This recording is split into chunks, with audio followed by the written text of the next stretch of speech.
Hello, everyone, and welcome back to the CanIBitch podcast. I'm your host, Ashley. I just wanted to give a quick disclaimer for this episode. First and foremost, I'm recording this during Memorial Day weekend, and before I even get into the episode, I just wanted to take a moment to thank our men and women in the military who have made the ultimate sacrifice and died for our freedom, protecting us, protecting our freedom, and just making this world and this country safer. We love you. We honor you. We remember you, and we will never forget the sacrifices that you've made for your country. A lot of times, the reason for this holiday gets lost in the midst of barbecues and parties and beach trips, but let's not forget the reason for the long weekend. It's because it's a lifetime without these amazing people that have died for us and have fought for our country. So I just want to thank the men and women in our military, every branch, armed forces, in any capacity. Thank you for your service. Thank you for your sacrifice. And we love you here on the CanIBitch podcast, but also everywhere. I have missed you all for the past month. It has been extremely debilitating, and I don't have any excuses for you.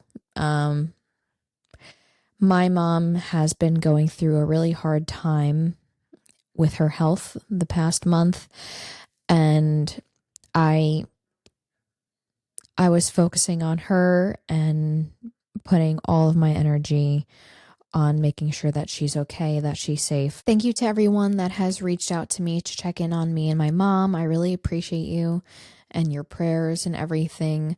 Thank you to everyone that has told me that they're excited for another episode to come out. I will give a disclaimer that this episode is a heavy personal episode for me, a heavy topic. So if you're here for the light and funny Ashley, that will have to wait until the next episode. But if you're here for the raw, real, authentic, unfiltered, honest Ashley, then just keep watching.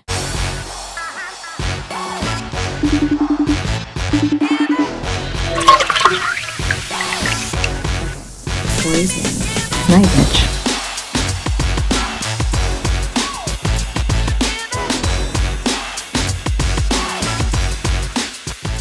Welcome back to the CanIBitch podcast. I'm your host, Ashley, and I just have one question to ask you. Can I bitch for a second, please? Because why is it that after seeing so many doctors and so many medical professionals, there are still so many questions that are unanswered?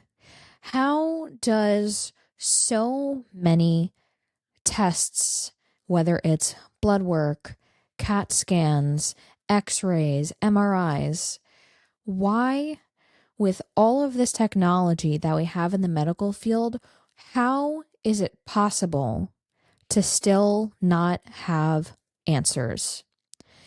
It has been a frustrating, debilitating month for me and my mom, especially my mom. Basically, what happened was about a month ago, my mom started feeling like stomach bug symptoms. She was tested for COVID and the flu and everything like that. She went to her primary doctor. They told her, girl, it is a viral stomach bug. It's going around. You know, it'll go away within a week. There's no medicine we can give you. You have to let it run its course, essentially. So she was like, okay. And so she had chills and nausea and vomiting. She was extremely weak. She would go to work for a few hours, and then she would have to come home early because she was worried about the ability to get home because she was so weak and dizzy and she just felt awful. After about 2 weeks, her legs blew up. They were so swollen. She had the chills. She didn't feel good. She didn't feel right. She wasn't eating because she couldn't keep anything down. She was exhausted. She was weak. She could barely stand up for a few minutes without just wanting to sleep. So we went back to the doctor and she made us go to the ER because the blood work that she drew didn't seem right. So off to the emergency room we went. They found nothing. They did all sorts of tests and scans. Everything looks normal. You're fine. We'll give you some fluids. I think you're just dehydrated from throwing up constantly, which that would make sense. But that didn't explain everything else. So in goes the IV fluids, and then we're sent home.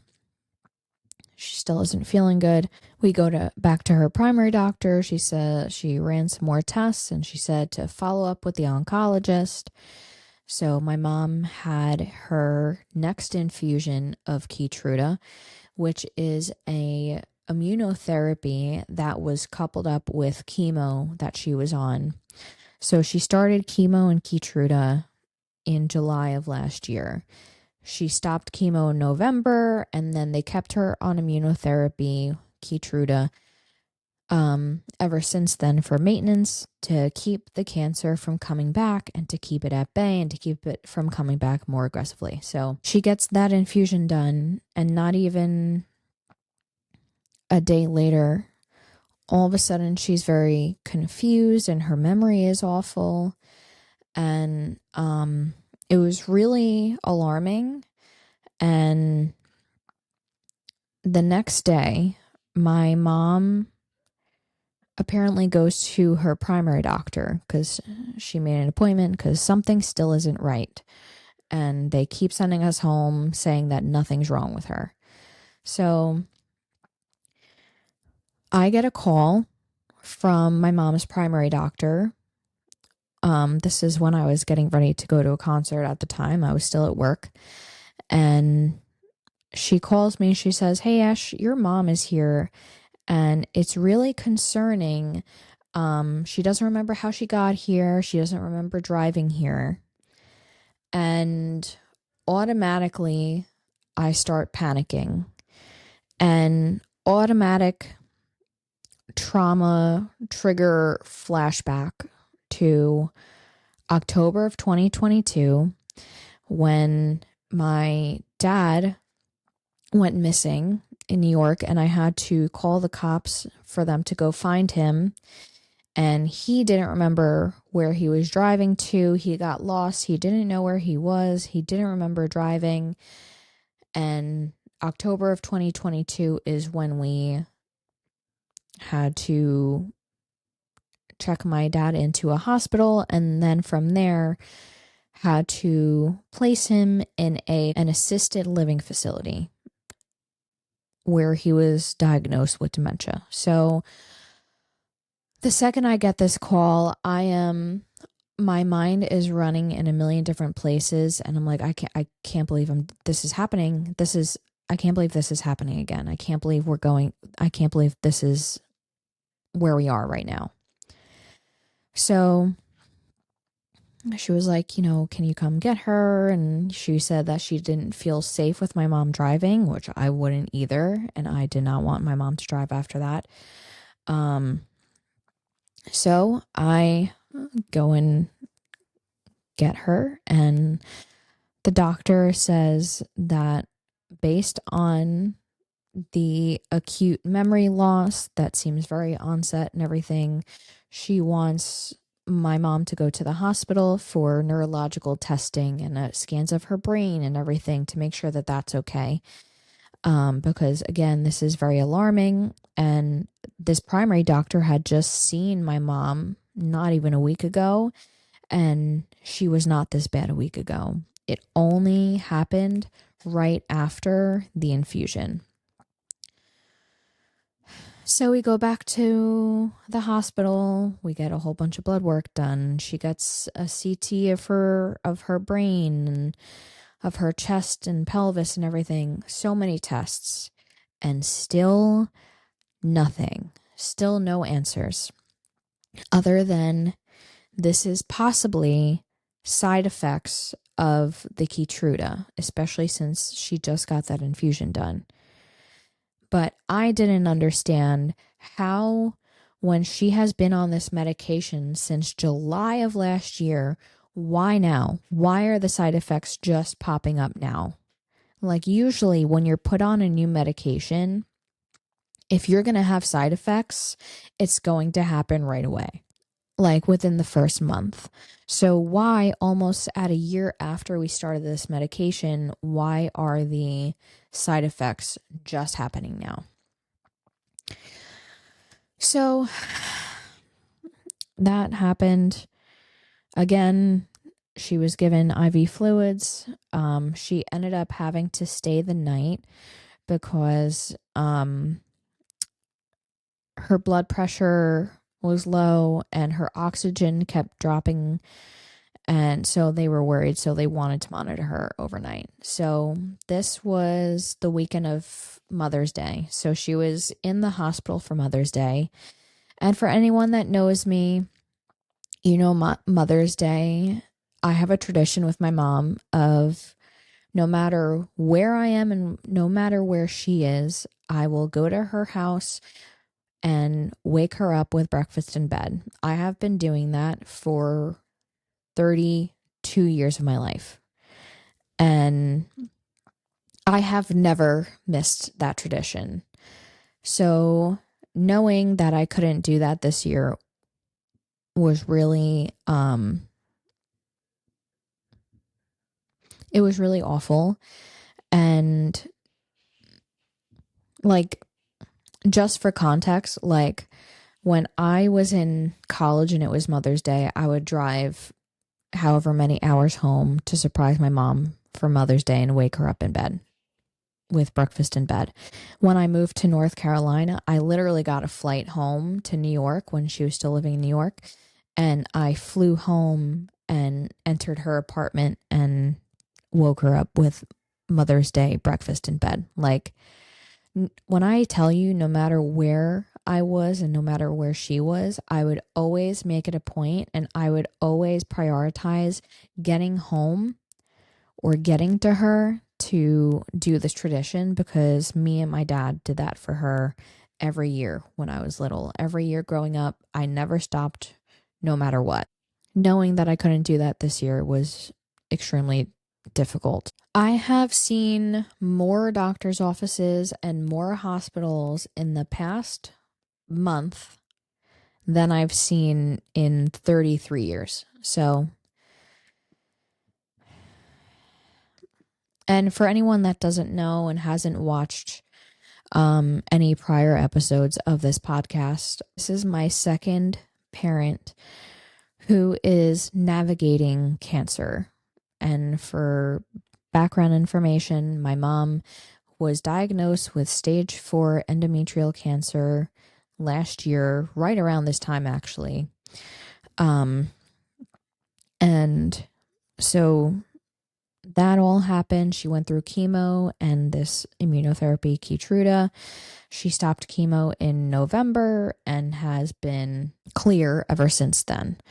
So all of a sudden, you know, having this major obstacle and this major hiccup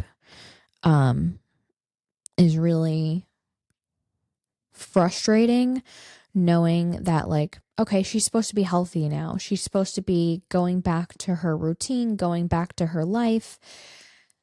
She didn't have a summer last year because she was doing chemo and she had surgery and everything. So this year is supposed to be the year that she goes back to going to the pool and enjoying the sun and going to the beach and enjoying the things in life that she loves. Watching my mom have to go through chemo all of last year was so hard, but seeing my mom off chemo And being affected by this immunotherapy has been torture for her and for me as a bystander. My mom has said it so many times within the past month. She did not feel this awful on chemotherapy. She feels so much worse now. And this is not a quality of life. Like wanting to sleep 24/7 and not being able to stand for more than a few minutes and throwing up every single thing you eat and not having an appetite and losing so much weight and being weak and fragile. And it's debilitating for her. And no one should have to go through this, and no one should have to watch their parent go through this. There is a unique pain you go through when you have to watch your second parent go through cancer. It's a constant feeling of, have we not been through enough? Like, it literally feels like drowning and life is just holding your head underwater. Like you can't catch a fucking break at all. It is emotionally, mentally, and physically exhausting. You know, all your life, your parents take care of you and nurture you and protect you.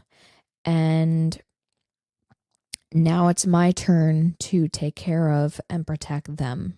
It hurts more than anyone can describe to see your parents so vulnerable.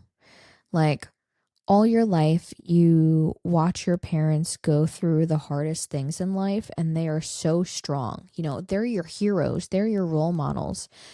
And my mom, after seeing her go through what she's gone through, still holds true to the hero role. Okay? Because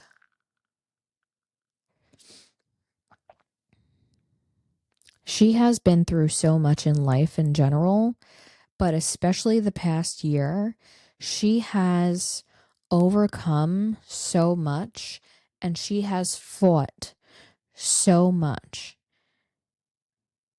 And growing up, obviously, she was my hero and my role model. And you look up to your parents and you are in awe of your parents for seeing how they get through life and how they handle things. And then one day you wake up and you see them so vulnerable and you feel so helpless through something like this. You feel so helpless. You don't have any answers for them. And there's nothing in your power that you can do to help them feel better. Like, all you want is just one day of relief. One day, 5 minutes, like literally anything to take their pain away. A lot of the trauma and PTSD I have from taking care of and seeing my dad go through cancer has definitely resurfaced as I'm taking care of my mom. I won't lie, it's definitely been hard being a Christian and keeping my faith while going through this and watching this suffering of my parents, not once, but twice now. When my dad was diagnosed with dementia, it was difficult taking away his independence, taking away his car keys and his ability to drive because it was no longer safe for him to drive, and then having to place him in an assisted living facility. And now he doesn't have a place of his own, and you know, he has to depend on other people like the nurses and everything like that to take care of him. It takes a chunk out of you. That guilt has always followed me and has always crushed me.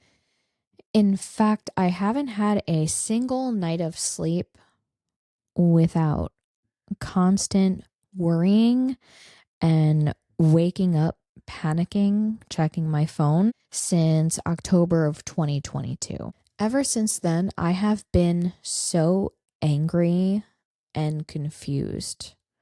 Like when my dad died, my faith was crumbling. It was essentially non-existent at that point. Same when I had my miscarriage. After a while, I was able to lean on God and my faith and find my way back to church. But lately, I find myself in my car screaming at the sky, asking God why. Like, what's the bigger picture here? Like, what's the bigger plan? What is the purpose of my mom suffering, especially after she finally finished chemo and was supposed to feel better now? Why can she not catch a break? Why is this medicine affecting her so badly now, especially when she's been on it for almost a year? I keep screaming, what is the reason?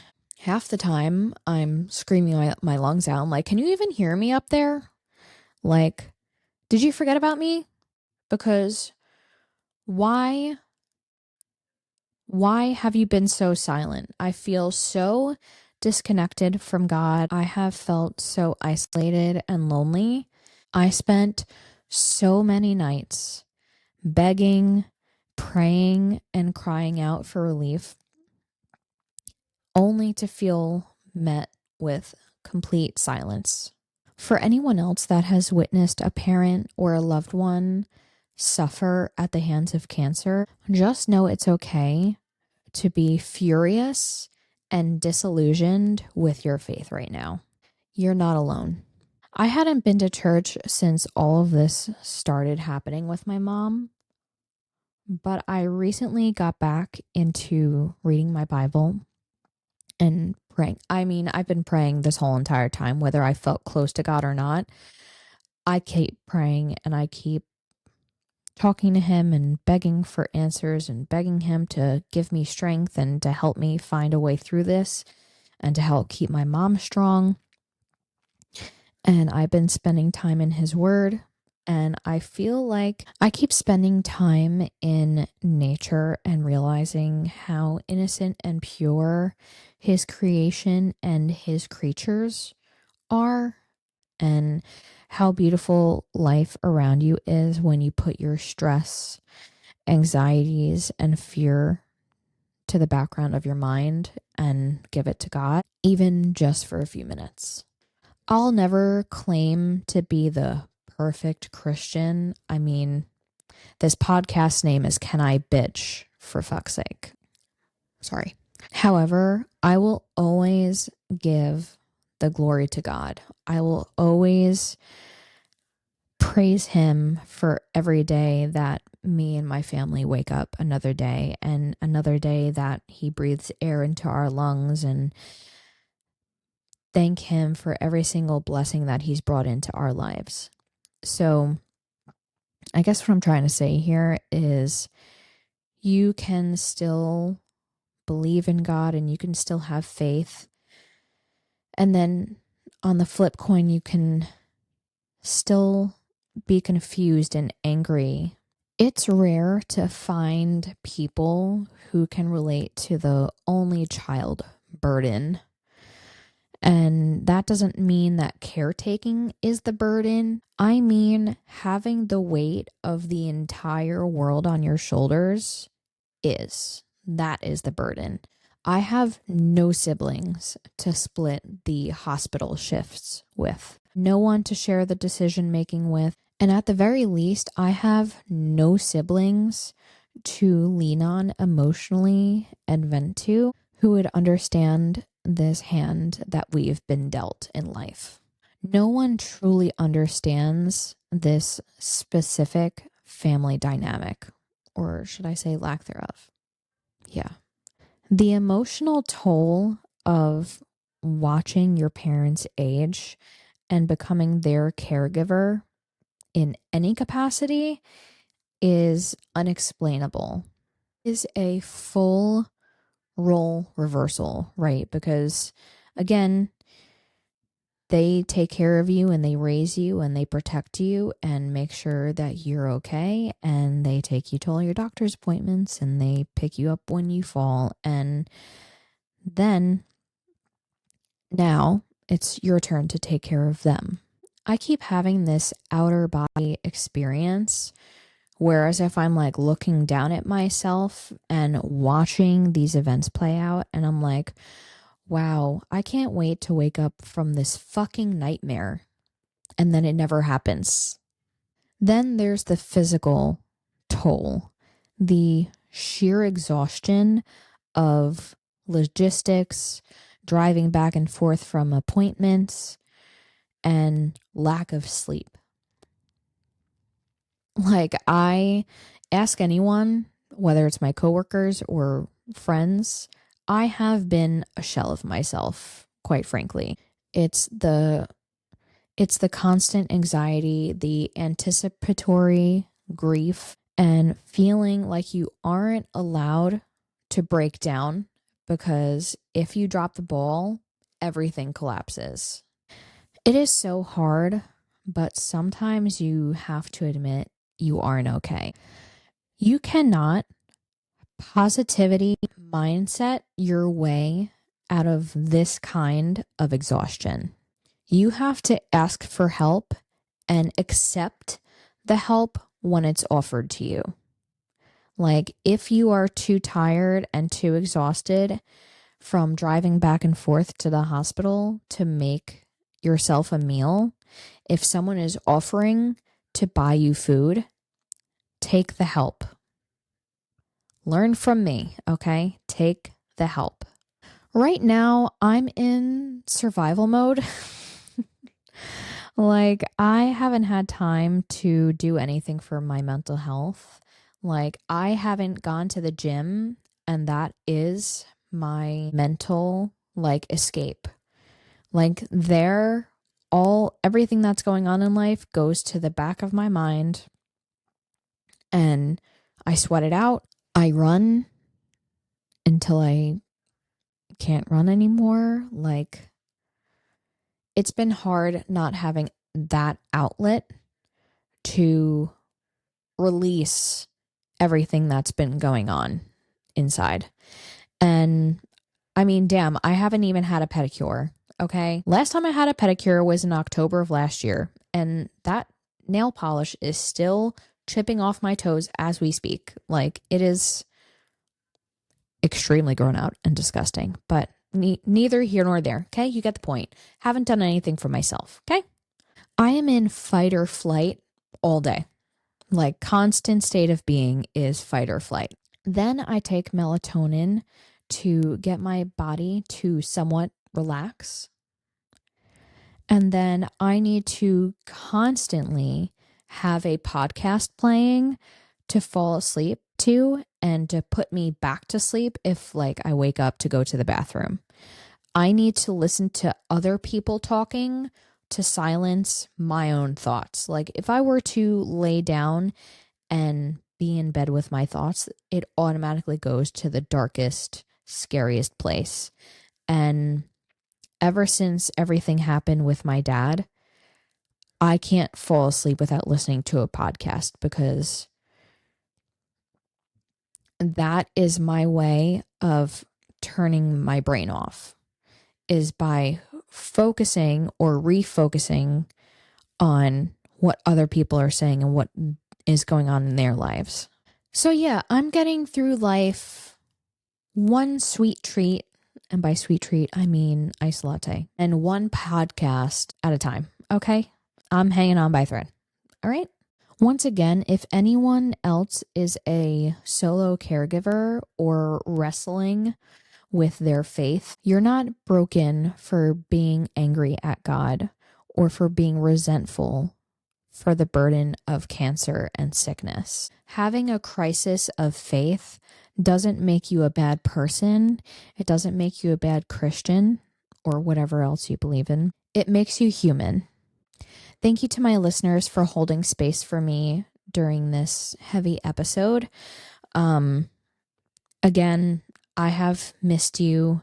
I have missed being able to vent and bitch on this couch. And I really wanted to do the whole 2 podcasts that last time that I had uploaded. But literally everything was falling apart at that exact time. And it was impossible to sit down and record, or have time to sit down and record and not be my mind being somewhere else. So thank you for being patient. Thank you for still listening to me. Thank you for listening to old episodes in the meantime. And thank you for being eager to get a new episode. And just thank you. I appreciate every ounce of support that I've gotten and every single prayer that has been said for my mom and me. I appreciate it more than you can realize. If all goes well, then a new episode will be out on Thursday. I usually upload a new episode every Thursday/Friday/Saturday/Sunday/Monday. No, but really though, new episodes every Thursday.